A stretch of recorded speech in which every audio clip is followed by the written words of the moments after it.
নামতে নামতে পা অলরেডি হয়ে গেছে, মানে ব্যথা হয়ে গেছে। একটু পানি আমার এই বোতলটাতে নেওয়া, খুব বেশি না, অল্প একটু পানি। দেখেন এই পানিটুকুই এখন অনেক বড় ব্যাপার। একা ভ্রমণের মজা হচ্ছে অনেক রোমাঞ্চকর মুহূর্ত আসবে।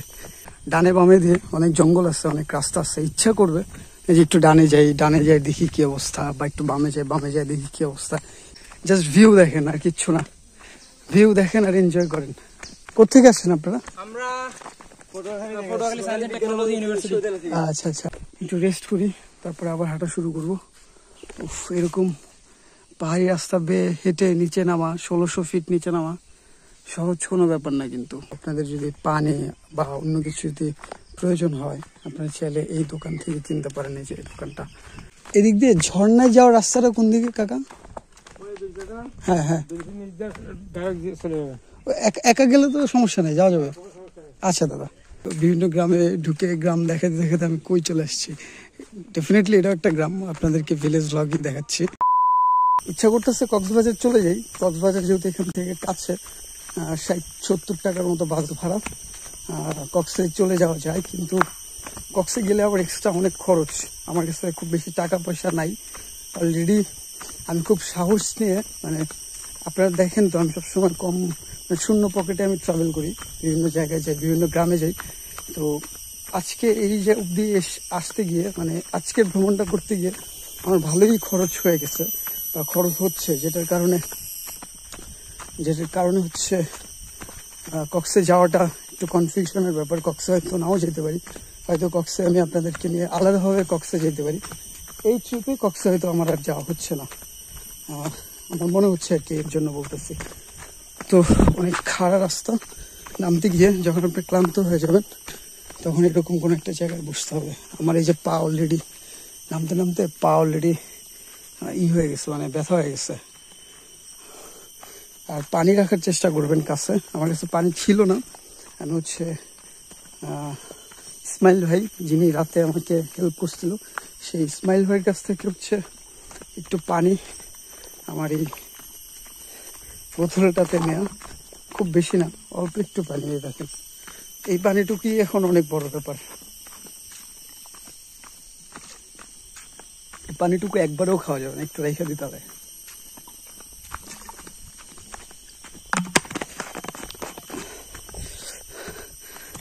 একা ভ্রমণের মজা হচ্ছে অনেক রোমাঞ্চকর মুহূর্ত আসবে একা যদি আপনারা কোথাও ভ্রমণ করতে যান। এই যে যেমন একটা এরকম একটা পাহাড়ি রাস্তা বেয়ে নামতেছি একা একা, আপনাদের সাথে কথা বলতে বলতে নামতেছি। মানে সাথে যদি কোনো ফ্রেন্ড থাকতো, হ্যাঁ এইটা ভাল লাগে যে আমি একা না, আমি একা ফিল করি না। এই যে আমি হাঁটতেছি, কথা বলতেছি, আমি তো আপনাদের সাথে কথা বলতেছি, তাই না? আপনারা যারা আমার ভিডিও দেখেন, যারা আমাকে ভালোবাসেন, তো আপনাদের সাথে কথা বলতে বলতে যাচ্ছি, এটাও একটা অন্যরকম একটা ব্যাপার, এটাও একটা অন্যরকম অ্যাডভেঞ্চার, রাইট? সো সেই অ্যাডভেঞ্চারের জায়গা থেকে বলবো যে একা একা ভ্রমণ করা যায় যদি আপনি কোনো ট্রাভেল ব্লগার বা কোনো কন্টেন্ট ক্রিয়েটর না হয়ে যদি শুধু ট্রাভেল করেন, তাহলে হচ্ছে একটু অন্যভাবে নিতে হবে। যার কাছে যেরকমভাবে পরিবেশকে মানায় নিতে পারে, পরিবেশের সাথে নিজেকে মানায় নিতে পারে, ব্যাপারটা হচ্ছে এরকম, এর বাইরে কিছু না। তো এরকম পাহাড়ের রাস্তার ডানে বামে দিয়ে অনেক জঙ্গল আছে, অনেক রাস্তা আছে। ইচ্ছা করবে যে একটু ডানে যাই দেখি কি অবস্থা, বা একটু বামে যাই দেখি কি অবস্থা, ইচ্ছা করবে। কিন্তু হুটহাট চলে যাওয়া যাবে না, কারণ আপনি মাথায় রাখবেন যে আপনি একটা পাহাড়ি এলাকায় আসছেন। এখানে এসে এমন কিছু করা যাবে না যেটার কারণে অন্যের ক্ষতি হয়, আবার এমন কিছু করা যাবে না যেটার কারণে আপনার বিপদ হয়। সো সবকিছু বুঝে শুনে আপনাকে ট্রেকিং করতে হবে। আর ট্রেকিং ডিফারেন্ট জিনিস, সবাই ট্রেকিং করতে পারেও না। যাচ্ছি আর একটা ফ্রেম দেখতেছি, এত সুন্দর, আপনারা দেখতেছেন। এই যে আপনাদেরকে দেখানোর চেষ্টা করতেছি। এই ডান পাশে, এই জঙ্গলের ওই পাশে খুব সুন্দর দৃশ্য। তো এই রাস্তা দিয়ে ট্রেকিং করে প্রায় যদি ভালো ট্রেকার হন, আমার মতে 1 ঘন্টার মধ্যে আপনারা একদম পাহাড়ের নিচে একটা সমতল গ্রাম আছে, সেই গ্রামে পৌঁছে যাবেন, মানে পাহাড়ের নিচে। আর সেখান থেকে হেঁটে আর 10-15 মিনিটের মধ্যে আপনি চলে যেতে পারবেন আলীকদম আবাসিকে। তো সেখানেই এই যে এখন একটু খাড়া নাই রাস্তা, যার কারণে হাঁটতে পারতেছি, কিন্তু এটা যদি খাড়া হয় অনেক তখন হাঁটতে গেলে খুবই কষ্ট হয়, খুবই প্রেশার যায়।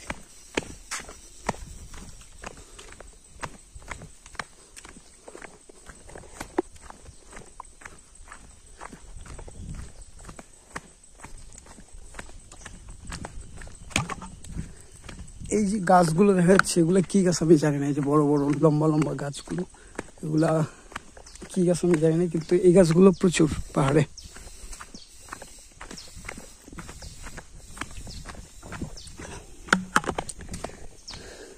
আমার ঠিকঠাক ভাবে আজকের ভ্রমণটা কমপ্লিট হোক আমি চাই। আজকের সারাদিনও আমি চট্টগ্রাম এরিয়াতেই থাকবো। এখন আলীকদম থেকে কখন বের হয়ে বুঝতেছি না, তবে ঝর্ণা পর্যন্ত আগে যাইতে হবে। আগে নিচে যা খাওয়া দাওয়া করে ঝর্ণার দিকে যাবো, গোসল করব। তো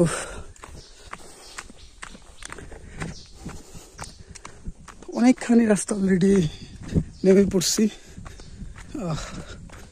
অনেক উঁচুই ছিলাম সারা রাত।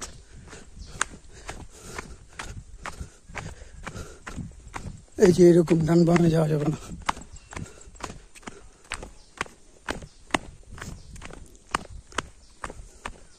উড়িয়ে দেখছেন কত গভীর জঙ্গল, বহুত গভীর জঙ্গল।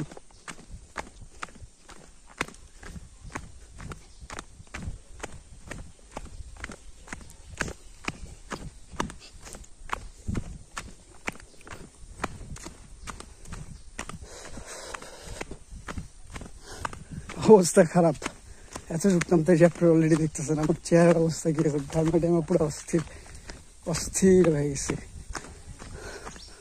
ও দেখেন, জাস্ট ভিউ দেখেন আর কিচ্ছু না, ভিউ দেখেন আর এনজয় করেন।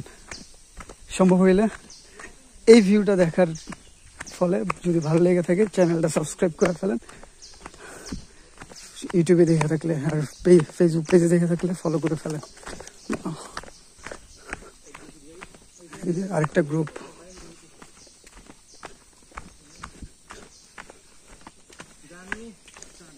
কি ভাইরা হ্যাঁ, এন্ড কোথেকে আসছেন আপনারা? আমরা Patuakhali Science and Technology University. আচ্ছা আচ্ছা, কতজন? 8 জন। আপনারা কি কোনো প্যাকেজ ট্যাকেজ বা কোনো কিছু বুক করছেন ভাইদের কাছে? না না, আমরা এখানে এক ফ্রেন্ডের বাসায় আসছি। ও আচ্ছা, আদিবাসী ফ্রেন্ড? না না, বাঙালি। বাঙালি। আজকে ক্যাম্পিং করবেন? ক্যাম্পিং করবেন আজকে? আজকে করব না আমি। আচ্ছা, চলে যাবেন না? হ্যাঁ, চলে যাব। ঠিক আছে।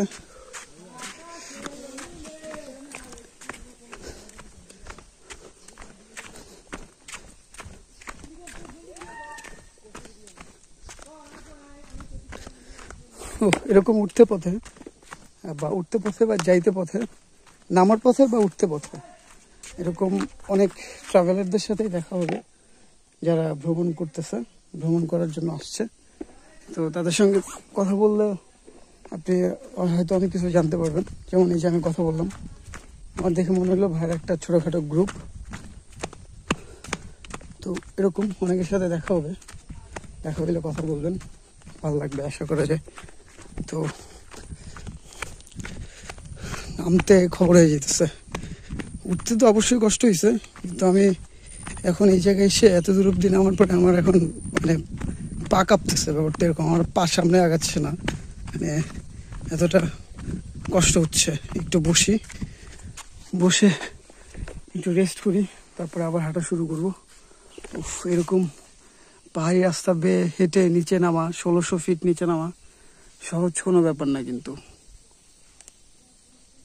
ওই একটু দূরে আওয়াজ পাওয়া যাচ্ছে, মনে হচ্ছে একটু দূরে গিয়ে হাতের ডানে জঙ্গলে হয়তো কাজ করতেছে মানুষজন।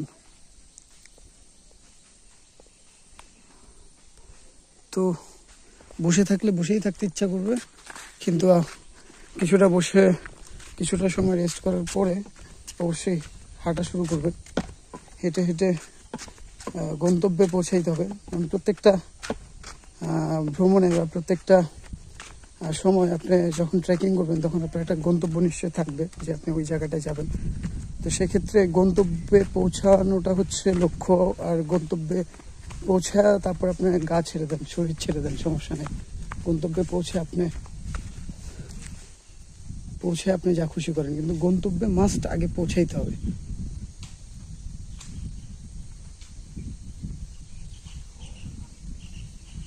লোকজনের আওয়াজ পাওয়া যাচ্ছে, শুনেন।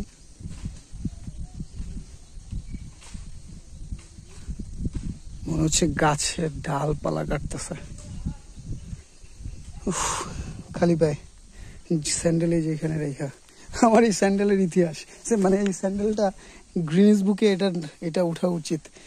বহু বছর ধরে পড়তেছি, মানে এটা কিছুই হইতেছে না এরকম একটা স্যান্ডেল। না, আমার ভ্রমণে আমার এই স্যান্ডেলটা আমাকে অনেক সাপোর্ট দিল অনেক দিন। এই উঁচু দিয়ে আর হাঁটতে পারতেছে না, এখন এই মাটি দিয়ে হাঁটতে হবে। এই হাঁটলে যদি একটু কষ্ট কম হয়। ওই যে বললাম কাজ করতেছে, এই যে এখান থেকে দেখা যাচ্ছে, আপনারা দেখতেছেন কিনা জানি না। এই কই আমি ফ্রেমে,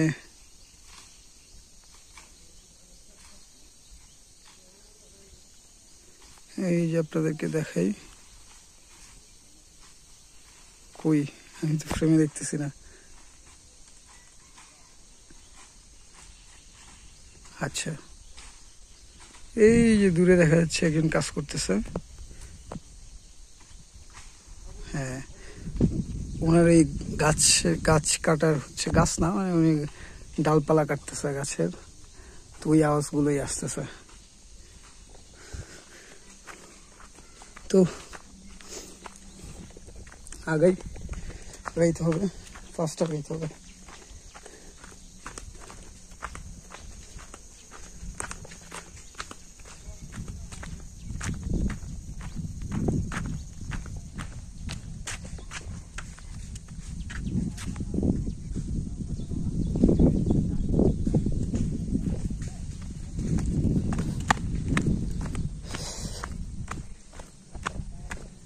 ও, আরো অনেক লোকজন কাজ করতেছে।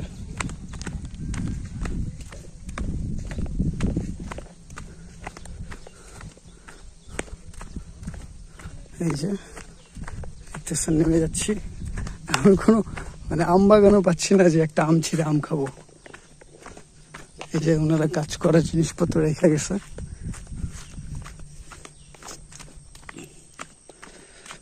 রোদ উঠছে তো এখন একটু কষ্ট হচ্ছে, ঘেমে তো অস্থির, অন্যদিকে পা ব্যথা হয়ে গেছে এত দূর নামতে যা।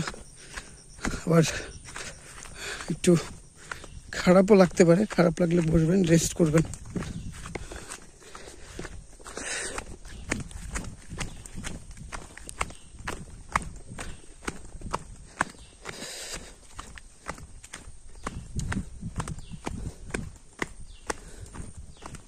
এই গতকালকে রাত্রে আমি এইখান থেকে দাঁড়ায় আপনাদেরকে এই যে গাছের এই সাদা পাতাগুলা দেখাইছিলাম।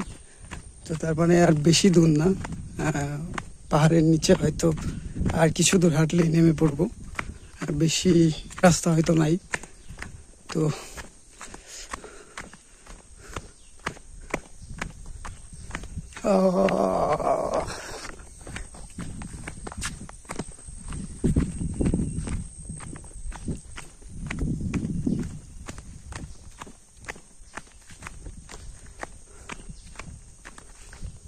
অসাধারণ সব দৃশ্য, মানে যেখানেই তাকাই সেখানে অসাধারণ কিছু, মানে গহীন বন, গহীন জঙ্গল।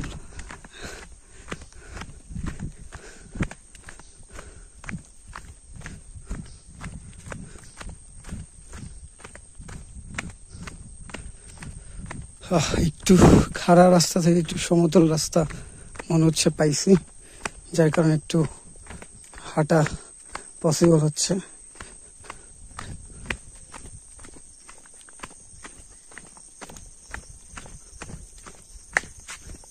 এই যে বাম পাশের ভিউ দেখেন, মানে মাথা নষ্ট করা ভিউ। উফ, ওই উপরে ছিলাম আমরা।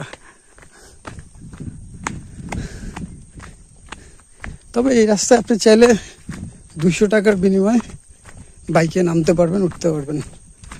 3 জন হইলে 300 টাকা নিবে, আর 2 জন হইলে 300 টাকা নিবে বাইকে উঠতে বা নামতে, আর 1 জন হইলে 200 টাকা নিবে।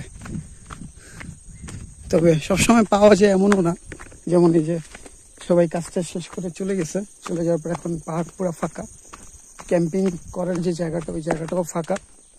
তো যার জন্য বাইকও নাই এখন। মানে উপরে যখন ট্যুরিস্ট থাকে তখন হচ্ছে ওনার সার্ভিস দিতে আসে, ট্যুরিস্ট না থাকলে ওনারাও থাকে না। আর বাম পাশ দিয়ে দেখতেছেন অসাধারণ পাহাড়, অসাধারণ দৃশ্য চোখে পড়তেছে। আর মেঘ পাই নাই, মেঘ পাইছিলাম হচ্ছে সীতাকুণ্ডে, মা চন্দ্রনাথে হচ্ছে মেঘ পাইছিলাম, মারান্তং এসে মেঘ পাইনি। গতকালকে মেঘ ছিল বললো, গতকাল সকালে, কিন্তু আজকে সকালে মেঘ নাই, কারণ কি আমি জানি না, মেঘ পাইনি আমি। তবে মেঘ পাইলে ভালো লাগতো। আমি মেঘ আশা ছিল মেঘ দেখবো, সকাল হবে মেঘ দেখবো, কিন্তু সকাল হইলো মেঘ আর দেখতে পারলাম না। তবে যাই দেখছি, যতটুকু দেখছি খুবই ভালো দেখছি, খুবই ভালো এক্সপিরিয়েন্স হয়েছে, খুবই ভালো সময় গেছে আমার, এটার জন্য আলহামদুলিল্লাহ। ও আবার কষ্ট হচ্ছে, সমতল যখন রাস্তা পাই তখন নামতে ভাল লাগে, হাঁটতে ভাল লাগে, আর যখন এরকম খাড়া রাস্তা তখন খুব কষ্ট হয়ে যায়।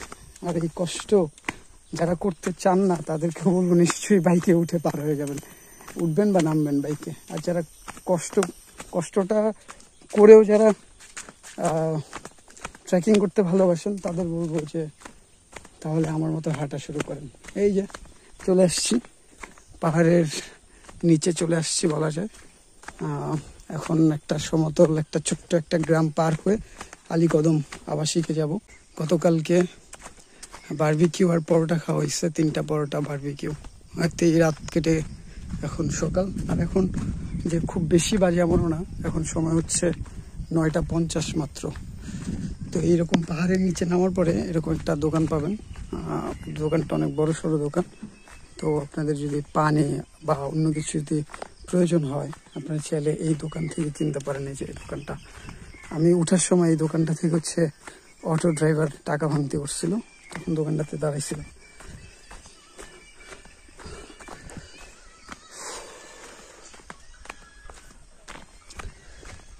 তো এই পর্যন্ত অটো আসে, এই দোকান পর্যন্ত অটো আসে।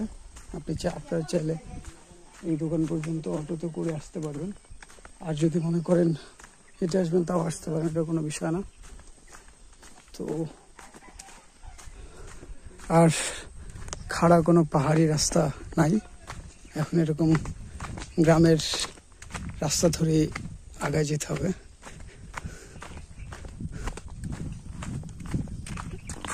ঝর্ণার একটা সাইনবোর্ড আছে, সেটা কোথায়? ঝর্ণার সাইনবোর্ড চোখে পড়েনি, চোখে পড়লে দেখাবো।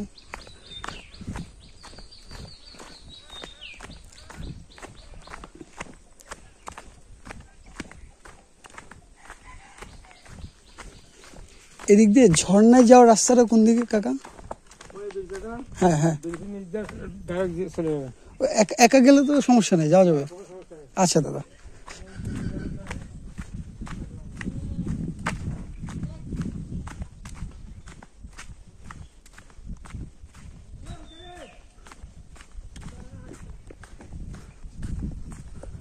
তো এই সামনে একটা ব্রিজ দেখা যাচ্ছে, ব্রিজের ধার পাশ ঘেঁষে হচ্ছে ঝর্ণায় যাওয়ার রাস্তা। আর দেখতে পাচ্ছেন একটা গ্রাম, এই গ্রামটা অন্যরকম, বাহ অসাধারণ দৃশ্য।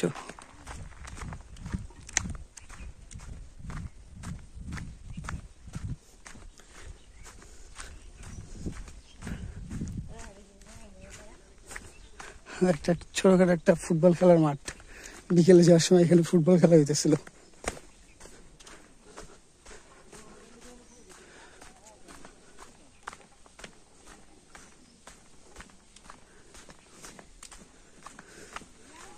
ঝর্ণা ঝর্ণা ঝিরি পথ দিয়ে ঝর্ণার কাছে যেতে হবে।